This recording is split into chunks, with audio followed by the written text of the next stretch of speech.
Hello, comment le burn-out maternel et professionnel m'a rendue meilleure maman? C'est le sujet du jour, bienvenue dans cette nouvelle vidéo. Je suis Morgane de Point de Chausson et j'accompagne les jeunes mamans à trouver leur équilibre de vie familial et professionnel, mais aussi à faire de leur maternité une force infinie, tout en douceur. Voilà, ce n'est pas parce qu'on est en burn-out maternel ou professionnel qu'on est une mauvaise maman, loin de là.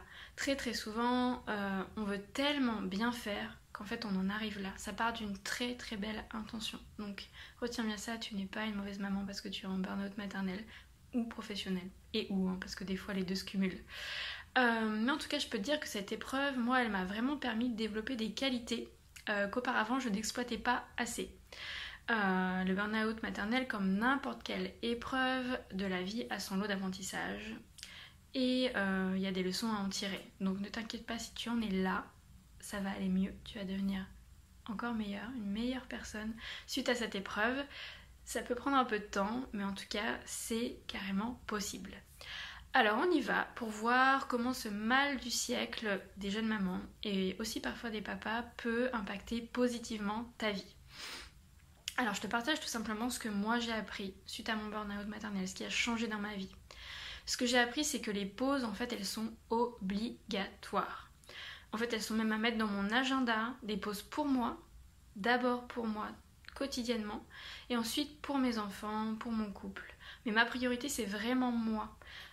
Et c'est pas du tout égoïste de se mettre au premier plan de sa vie. On n'en a qu'une, c'est la nôtre, et c'est tout à fait normal de se mettre au premier plan de sa vie, même si la société ou XYZ voudrait te faire croire le contraire. Il n'y a aucune culpabilité à avoir à se mettre au premier plan de sa vie et à vouloir prendre soin de soi quotidiennement, prendre du temps pour soi quotidiennement.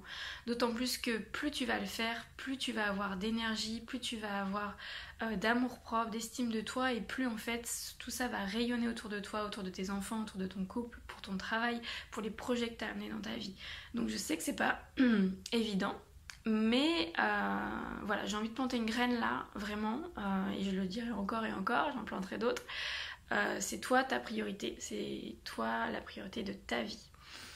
Ensuite, ce que ça m'a appris, c'est vraiment répondre enfin à mes besoins et à mes priorités. En fait, j'avais complètement perdu de vue mes besoins. Quand on est en burn-out maternel, franchement, on a une espèce de cerveau complètement déconnecté de soi. Et on sait même plus ce dont on a besoin, en fait. On sait même plus si on a besoin de dormir, si on a besoin d'arrêter de travailler, si on a besoin de prendre des vacances toute seule, si on a besoin de prendre des vitamines, si on a besoin d'un câlin, si on a besoin de pleurer, on sait plus. On n'arrive plus à se connecter à ses besoins et donc on n'arrive plus à y répondre. Et ça, du coup, le burn-out m'a vraiment permis de toucher le fond et de prendre mon temps pour me reconnecter à mes besoins. Et du coup à pouvoir y répondre. Et du coup aussi à comprendre ceux des autres, à comprendre les besoins de mes enfants et à pouvoir y répondre mieux aussi. Et du coup, le fait de maintenant savoir répondre à mes besoins, les connaître et savoir y répondre, je peux le transmettre aussi à mes filles et les guider sur quand elles ont une émotion forte, quels besoins elles ont en réalité cachés derrière. Et puis du coup, elles arrivent mieux à répondre à leurs besoins, j'arrive mieux à répondre à leurs besoins et ça crée une synergie très positive. Ensuite, je me suis vraiment reconnectée aussi à mes priorités dans ma vie. C'était quoi mes passions? J'avais complètement oublié ce que c'était mes passions. Moi j'étais une petite fille qui aimait créer tout le temps, qui adorait la couture, qui avait fait un premier métier de costumière de théâtre. Là j'étais éducatrice Montessori, j'avais complètement laissé de côté tout l'aspect créatif de ma vie. J'étais la moitié de moi-même et encore, je suis positive. Et en fait ce burn-out, cet arrêt obligatoire dans ma vie, à un moment il m'a vraiment permis de me délester du poids du quotidien, du poids que moi je me mettais, parce que faut pas se leurrer, en réalité les autres n'y sont pour rien, mais c'est tout le poids qu'on se met sur les épaules, de devoir gérer, de devoir, on se dit qu'on doit gérer, donc on s'impose quotidiennement plein de choses pour assurer. Alors qu'en fait, c'est souvent les autres qui nous collent ce truc et nous on accepte. Donc on est complètement responsable de dire ben oui, j'accepte de faire autant, j'accepte de répondre à toutes les demandes de mes enfants, j'accepte de répondre à toutes les demandes de mon boss. Enfin, j'enquille, je prends les rendez-vous pour les autres. Ben, cette pause obligatoire, elle m'a enfin permis de redevenir moi, de reprendre de l'espace et de poser mes limites et du coup de pouvoir redevenir la personne créative et passionnée qui se lève avec entrain le matin et qui a envie de passer une bonne journée. Bon, j'avoue, tous les jours je me lève pas avec entrain, il y a des fois où j'ai envie de rester au lit, mais en tout cas j'ai vraiment reconnecté avec mes passions, avec qui je suis.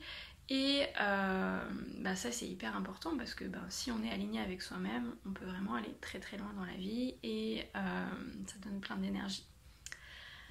Ensuite, quelque chose de très très important dans cette épreuve du burn-out maternel, ça a été que j'ai pris conscience de mes faiblesses. On en a toutes, faut pas se leurrer, on a toutes des zones d'ombre et c'est complètement ok. Il n'y a aucun souci avec ça, on est humaine. Mais du coup, ça m'a vraiment permis de cerner quelles étaient mes faiblesses et du coup d'être beaucoup plus vigilante à ne pas leur laisser trop de place. À les écouter, mais à ne pas leur laisser trop de place. Parce que moi, je suis quelqu'un qui a tendance à travailler jusqu'à l'épuisement. Très clairement, je suis passionnée, donc j'ai pas de limite dans le travail.